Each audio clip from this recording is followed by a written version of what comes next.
Hello and good morning to all of you. Friends, we are on the last lecture of this unit 13, and we are discussing a very famous poem, one of the initial poems of T.S. Eliot, and the title of the poem is The Love Song of J. Alfred Prufrock. Friends, so far we had seen that Eliot is a very versatile writer. Eliot is habituate of using allusions in the poem. Eliot is habituate of creating very distracting images in the poem. Eliot's works are very realistic. He is a writer who knows idealism, the ideal state of the society. Although there are hundreds of writers who had talked about the satire and the irony on different sections of the society since the time of Geoffrey Chaucer, and Eliot is not an exception to that. But why he is different from many others is because of his choice of themes. We are going to discuss in today's class about the topic thematic concerns in Eliot's poetry. But friends, this topic thematic concerns is not different from the topics which we have discussed earlier. When we talk about, let us say, allusions in Eliot's poetry, there are many allusions which can be considered as the themes of poetry as well. Then we talked about the influence of Webb in Eliot's poetry. This is also one of the, let us say, major things in the discussion. Whether the people who had influenced T.S. Eliot belonged to Romantic age or Neoclassical age or even the contemporary age of Eliot, let us say Ezra Pound, we can understand that all these things have helped in creation of different themes in the poetry of T.S. Eliot. So friends, we need to understand that when T.S. Eliot is writing his poetry, his themes are always in his mind. And the way he portrays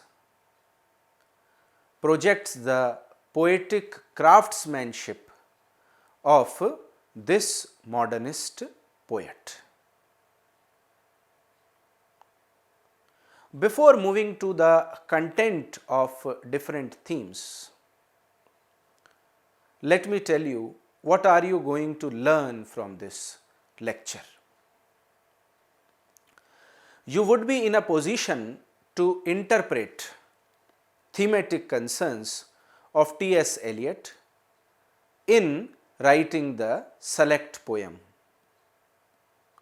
What are the thematic concerns and how you would be able to interpret them, analyze them and utilize them in understanding the hidden meanings of the poetry of T.S. Eliot. With this note, let us begin discussion on the different themes in the poetry of Eliot. Eliot engages with several themes in the love song of J. Alfred Prufrock. These themes include anxiety, desire, and disappointment. Friends, when we talk about these themes like anxiety, desire, disappointment, etc., we see that these are the problems even in our society, in the present society. And although this poem was written 100 years back, 100 years before from now, there is a universality which makes this poem fit into all times and in all situations. We are now going to see that why this character Prufrock has anxiety, or he has few unfulfilled desires, or he has what kind of disappointments may be related to his old age, etc., in the coming slides. The speaker's interior life. Who is the speaker? Speaker is J. Alfred Prufrock in the poem. And why he is called as a speaker? Because this poem is written in dramatic monologue style. So, there is one speaker and we have to understand the personality of the speaker through his speech. The speaker's interior life, hidden from the rest of the world, is alive for the readers. Friends, people generally do not think of talking about their personal life and experiences. Even you might not, let's say, think of doing that. But from the mouth of Prufrock, Eliot has created a personal expression. These personal expressions are public now, and people can understand that these are the real problems of you and me and everyone else in the society. There, readers can understand the speaker's hope and desire for a romantic connection and his struggle to act on that desire. Friends, the speaker is alone in the poem. He wants to involve himself in some kind of relationship, and this romantic connection is a part of his unfulfilled desire. He is struggling hard to make that kind of relationship, but unable to do that because of his growing age. His hopes remain mostly empty throughout the poem. Eliot skillfully created lines, many of which are cut off or stopped short, in which the speaker tries to put his feelings into words but is unable to finish his sentences. Friends, just like life is unfulfilled and incomplete, imperfect, in the same way, the language used by Prufrock is also incomplete and unfulfilled. There are sentences which are incomplete, suggesting the unfulfilledness in the life of Prufrock. He is constantly struck by indecision and frustration with his own inaction. Friends, Prufrock is a lazy guy. And why he is lazy? Because he has no enthusiasm left in his life, no charm, no energy. He is dealing with the problem of indecision. He cannot decide anything. He is always confused. He can't take decision, because of which he is frustrated. His own inaction is leading to the ruining of life by Prufrock. His anxiety comes through from almost the text's first line, as he struggles to figure out how to create and maintain relationships. Let us now discuss the themes in detail. Friends, when we look at the very first line, the character is struggling to figure out how to create and maintain relationships. And we are going to look at the problems of the Prufrock, this character Prufrock, step by step into the themes. The first theme, which let us say changes the life of Prufrock, is indecision. Let us talk about this theme now. One of J. Alfred Prufrock's central neuroses arises from the fact that he does not know what to do with himself. Prufrock's indecision is a source of anxiety that causes his mind to unravel. Friends, we see that Prufrock is a character who is suffering from this problem of, let us say, indecision, and this is creating neurosis in his life. When the anxiety in the mind happens, a person is unable to, let us say, sit quietly. His anxiety makes him indecisive, and his indecisiveness in turn makes him more anxious. Prufrock's personal refrain are, "Do I dare and should I presume?" So, we see that Prufrock is a person who cannot dare anything. He can't accept any new work in his life. He cannot, let us say, presume anything, assume that this is going to happen and this is not going to happen in his life. Prufrock lives in a world stripped for cultural conventions and guidelines, which causes a state of terrifying unrestricted freedom. Friends, we see that the world in which Prufrock is living, that is created by his own desires and behavior.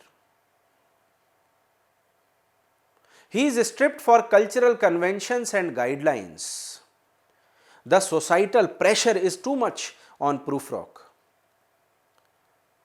and it is creating a sense of terrifying unrestricted freedom in his life. He is always thinking himself as, let us say, filled with chains. As the Danish philosopher Søren Kierkegaard remarked, anxiety is the dizziness of freedom. Friends, this philosopher Søren Kierkegaard, he gave this statement that if you are, let us say, anxious in your life, if there is anxiety, your freedom finishes completely. You are always in an state of uncomfort or discomfort. Confronted with choices and possibilities, Prufrock finds himself gripped by anxiety. Thus, he weighs a dilemma such as, do I dare to eat a peach? Now friends, eating a peach or eating any fruit is a very simple act.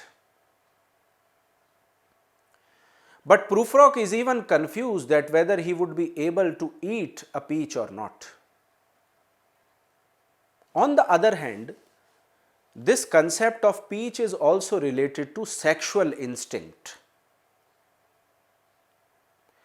And Prufrock is trying to convey that whether he would be able to make physical relationship with any women at this stage of his life or not. Though such a dilemma is comical, ridiculous even, we moderns understand his crisis. Friends, all of us are living in this world where there are too many problems in our life. In the first reading, we may think that the life of Prufrock is comical or ridiculous. But then we start relating our feelings with the feelings of Prufrock. We can understand the crisis of his age and his century because of the First World War. In an age in which all values and customs are disputable, it is difficult to decide what to stand for and how to conduct oneself. Friends, we are living in an age where the values and customs are momentary. They are not stable. The complete society is in phase of transition. And each one of us is in a position of dilemma, where we are unable to decide for which we should stand and how to conduct oneself. What should be our behavior and for which value we should stand? Sometimes we think that this thing is good, later it is proved that it was not good, bad for you. In a sense, Prufrock's flexible moral sensibility is admirable and necessary, because friends, it relates to you and me. That morality or that sensibility which Prufrock has towards looking at life is something which can make him connect to you and me. The downside is his utter lack of self-determination. In some respects, he is a coward. We can say, friends, that he is a coward person, and all of us are. And the cowardness comes with the pressure in life. The more we are facing pressures, the more we will become, let's say, coward in taking decisions. Our confidence loses. Let us with this note move to the next theme in the poem, and the next theme is loneliness. It becomes apparently early on in the love song of J. Alfred Prufrock that the titular character is lonely, sexually, romantically and existentially. Friends, there was a philosophy of existentialism which was getting pace at the time of Eliot. And near to the Second World War, it became very famous. And the name of that philosophy was existentialism. The replica of that image of existentialist philosophy is visible in the life of Prufrock.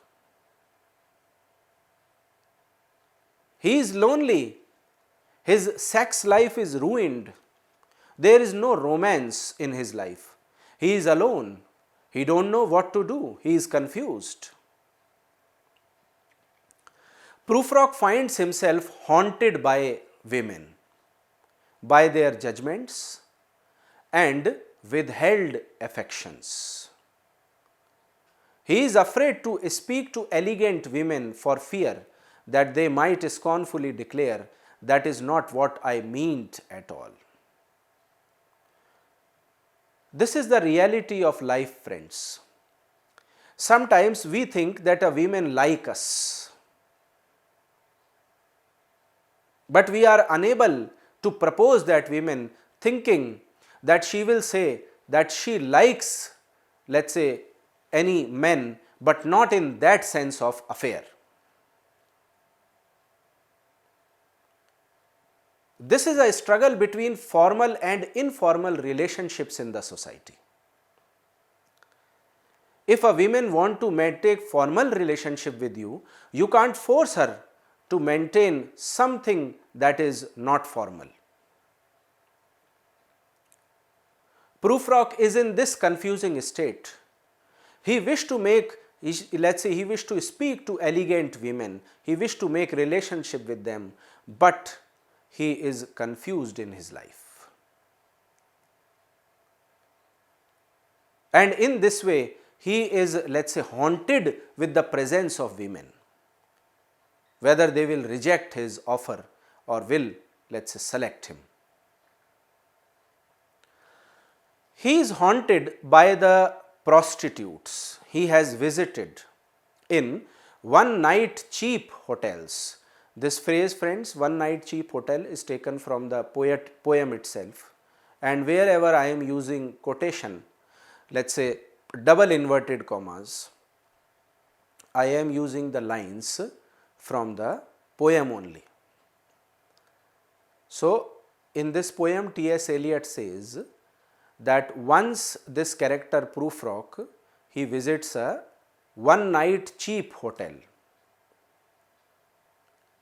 There he wonders at his weakness, asking, "Is it perfume from a dress that makes me so digress?" Prufrock is so, let's say, depressed that he starts talking to that lady, asking that the perfume from the dress of the lady has, let's say, decreased the inner strength of Prufrock. He is digressed because of that fragrance of perfume. He can't even tolerate that smell. Finally, as the poem reaches its conclusion, he is haunted by mermaids, archetypal figures of feminine seduction. Friends, T.S. Eliot has also used some supernatural references in the poem.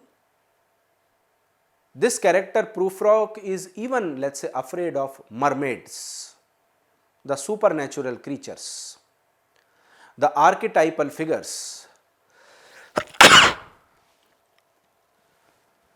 suggesting that the feminine seduction is represented through those female characters. In what is perhaps the poem's most famous passage, he reflects, "I have heard the mermaids singing, each to each, I do not think that they will sing to me." So, Prufrock is so depressed that he thinks that not even one woman of this world, or even the women of the other world or the supernatural world, mermaid, would like to talk to him. They might sing, they might talk to each other, but not to Prufrock. The next theme in the poem is the theme of aging. One of J. Alfred Prufrock's great source of anxiety is mortality. As a man just entering middle age, he is disappointed that he will soon die. And this moving towards death is creating more disappointment in the life of Prufrock. He is even afraid from his, let's say, old age and death, although he cannot change it. The next theme which exists in the poem is the theme of modernity and alienation. Friends, one of the most important themes in the poem. With the scientific development, advancement of technology, alienation is getting more and more into human beings' behavior. And we had seen it in our society also. There are many people you will find in your locality who would prefer watching a web series on Netflix rather than going to someone's house and spending time in communication with his friends or maybe with the strangers or other people in the society. This is bringing alienation into our life, and this alienation is brought because of the technology which is introduced in our life. The poem refers to several technologies that would have been relatively new in early 20th century, like lamp lights, industrial factories, and anesthesia in hospital. At the same time, all this new activity and industry seemed to have left the speaker behind. So, let us say speaker or proofrock is known to all such kind of, let us say, technologies, and even these technologies have not, let us say, completely entertained proofrock, changed his life. He describes how the yellow fog slithers through the street like a cat that rubs its back upon the window panes. This reference we have already discussed is about the increasing pollution in the city. But he rarely interacts with actual people as the streets are half deserted. The smog seems more alive to him than the people themselves. So, just like proofrock is alone in his life, the streets are also isolated. Proofrock thinks that not much people are found on the streets nowadays. Maybe they are so busy in the usage of technology in their life that now people do not love to interact with each other at the common places. The speaker already seems weary to this new world in which events follow one another in a repetitive, cyclic fashion. Friends, because of the change in life, now life has become monotonous in the modern times. There is repetition, there is a cycle of fashion which is one after the other, let us say, happening every day. And these are the lines from the poem where proofrock claims that I have known them all already, known them all, have known the evenings, mornings, afternoons. I have measured out my life with coffee spoons, suggesting that proofrock has no new thing to explore in his life. The life is monotonous in the city, and he has lived, let us say, the life exactly like the coffee spoons. We measure the coffee through those spoons and put them in the jar. In the same way, proofrock has measured the entire life. He suggests that nothing can surprise him any more or disturb the normal rituals of polite society. Society has become artificial. People are becoming extra polite. They do not want to disclose their realities. For the speaker, taking action would mean to force the moment of its crisis, which seems an impossible task after the civilized sedate activity of taking tea and cakes and ices. Basically, in these lines, Prufrock is suggesting that the moment of the crisis is that people are all the time indulging into formalities.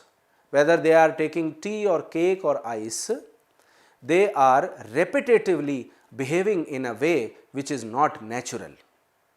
They are pretending to be civilized and they are hiding their realities from the society, which is creating a madness in human mind. There is thus something emotionally deadening and alienating about the seemingly empty social rituals that characterize the modern world. And this is right, friends. Prufrock sees that the society is not emotionally, let's say, strong now. Their emotions are deadening and they are alienating because of the artificialities in their behavior. They do not want to disclose their true emotions in front of anyone in the society. Modernist literature was also often characterized by rejection of traditional figures of authority. In keeping with this tradition, the poem deconstructs the traditionally respected pillars of Western culture, religion and literature, leaving the speaker feeling isolated and pessimistic about his diminished connection of those traditions. Friends, we can say that Prufrock is a person who believed in traditional values in the society. And when the society is changing, Prufrock thinks that he is far behind than the present time. He is unfit in the present modern society and thus it increases alienation in his life. For example, the speaker comments ironically that he is no prophet, like John the Baptist, and that rather the eternal footman holds my coat and snicker, basically death laughs at him. We can, let's say, Prufrock himself is accepting that he is not a prophet who can give advices to others like John the Baptist. Rather, he is a kind of a, let's say, eternal footman who is nothing in the society, whose existence is nothing in the society, but people will laugh at, let's say, his acts. The poem thus makes its protagonist an object of mockery rather than a figure of greatness. Prufrock is, friends, let's say, undervaluing his characteristics. He thinks that if he talks to others, people will mock at him. He is not a great person, he is a common man.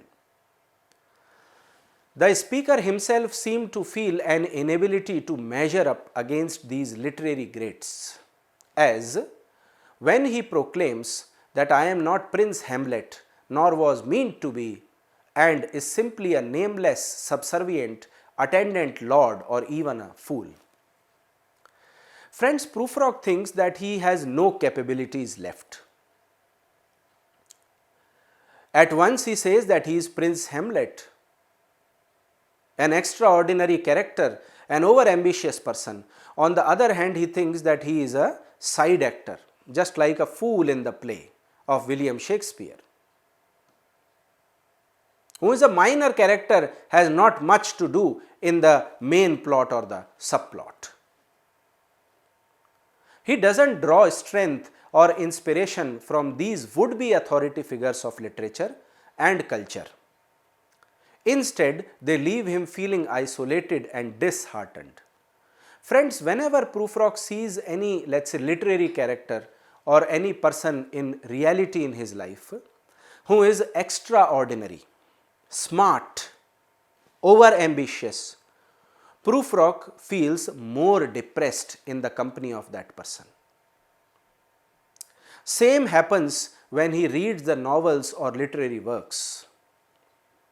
The characters like Hamlet, etc., they make him feel that he has not achieved anything in his life.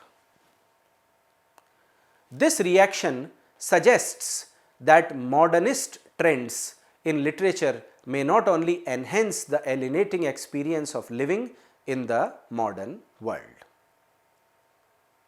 Friends, T.S. Eliot wants to convey a message through this poem. He is trying to say that the reaction towards, let us say, modernist society of literature is that it is creating an alienating experience in a, let us say, common person's life. The modern world is not suitable to live ideally. The love song of J. Alfred Prufrock suggests that for all the wealth and technological comforts of modern life, there is something profoundly alienating about this new way of experiencing the world. Like I said earlier, that the technology and wealth of human beings is increasing and it is making them more isolated and alienated in their life. The speaker feels unable to participate in the social life of the world around him and to relate to the literary context that has come before him. Modernity does not connect him more than others, it just leaves him feeling even more alone. Friends, what do we generally do? Suppose we do not want to talk to anyone. We read books, we watch TV, we use something, let us say we watch something on our laptop. But condition of Prufrock is very critical. He stopped talking to people in the real world and started reading books, and now the extraordinary characters in the books are making him feel more depressed and alienated. And thus, this is the real message which T.S. Eliot wished to convey through this poem Prufrock, the love song of J. Alfred Prufrock, suggesting that there is no love left in the life of this character, and now he is slowly moving towards death, and the life which he is living can be considered as life in death. That is all for this lecture. I hope that you have understood the poem with its, let us say, holistic meaning, and now if you do the first reading of the poem, then these references, the phrases, the quotations which I have used in these 4 presentations, they will help you a lot in understanding the poem with its complete critical analysis. With this, we complete Unit 13, and in the next class, we will start discussion on the last unit of this course, Unit 14, with a new poem.